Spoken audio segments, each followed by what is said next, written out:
Good evening, visitors. Welcome to the Australian War Memorial's last post ceremony.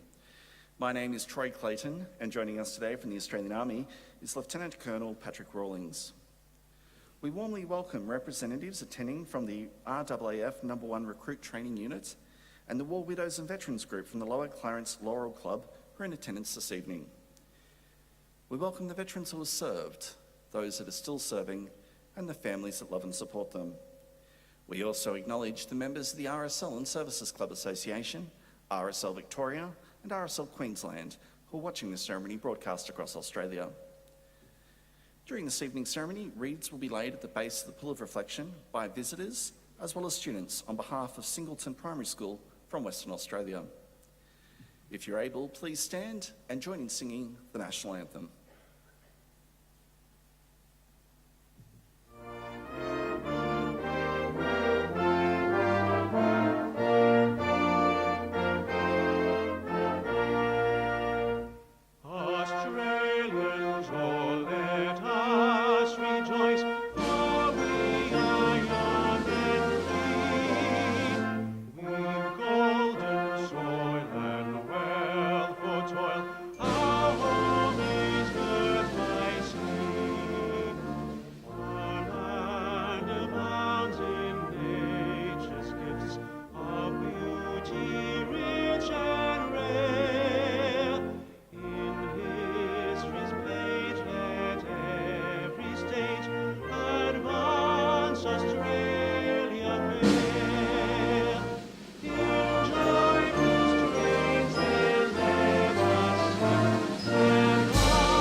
Thank you. If you're able, please be seated. The Australian War Memorial was the vision of Charles Bean, Australia's First World War official historian. Bean landed with the Australian troops on Gallipoli and stayed with them at the front through to the end of the war. The idea of this national memorial and museum came to him at Pozières, France, in the depths of the bloody fighting of 1916. Bean's idea was that this would be a place where families and friends could mourn their loved ones buried in faraway places. It would also be a place that could help all Australians understand what these men and women had endured and what they had done for us. Bean's vision, to which we remain true, is best expressed as inscribed in the entrance to the memorial's galleries. Here is their spirit, in the heart of the land they loved, and here we guard the record which they themselves made. Tonight, we'll read the story behind just one of those on the Roll of Honour, which lists the names of more than 102,000 men and women who have given their lives for us in war and operations for more than a century. But first, we present a lament, Flowers of the Forest. Wreaths or floral tributes will now be laid at the base of the Pool of Reflection.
Today we pay tribute to Sapper Edward Charles Robson.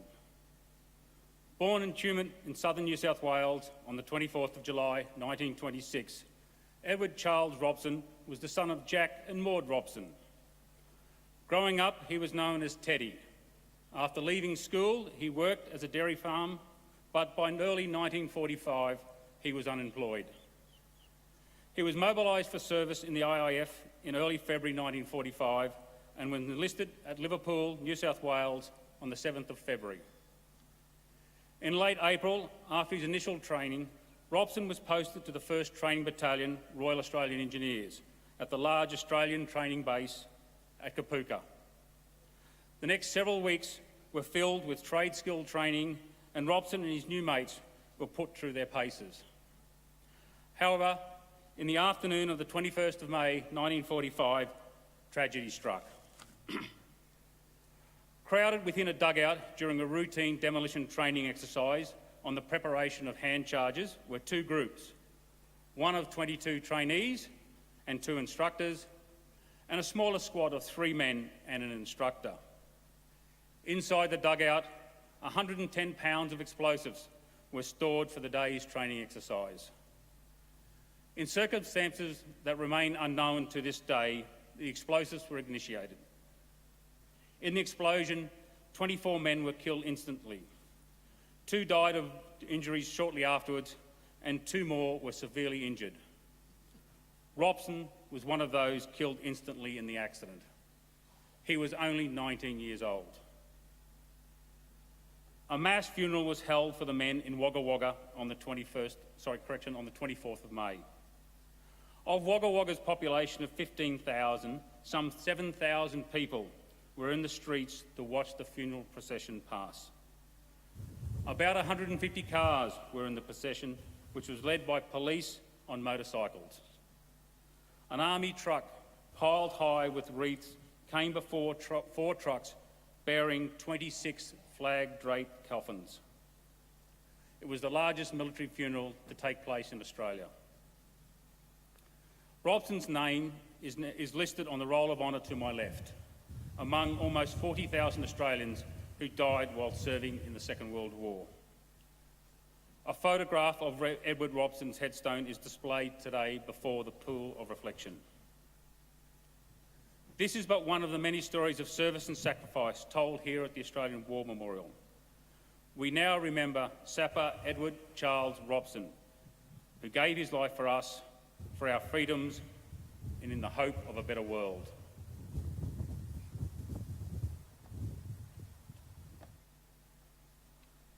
Please stand for the reading of the Ode and the sounding of the last post.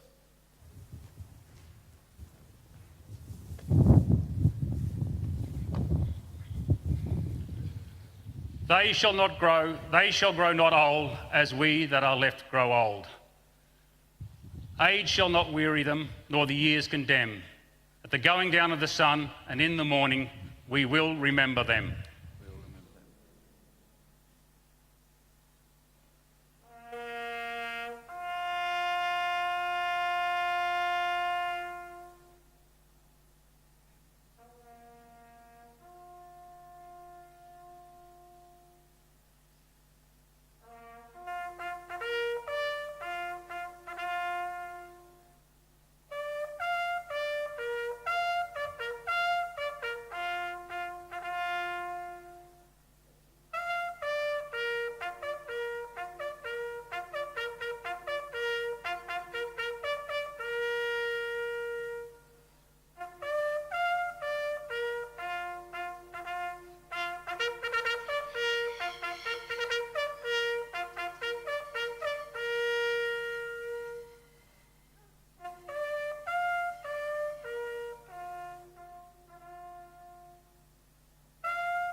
lest we forget. lest we forget.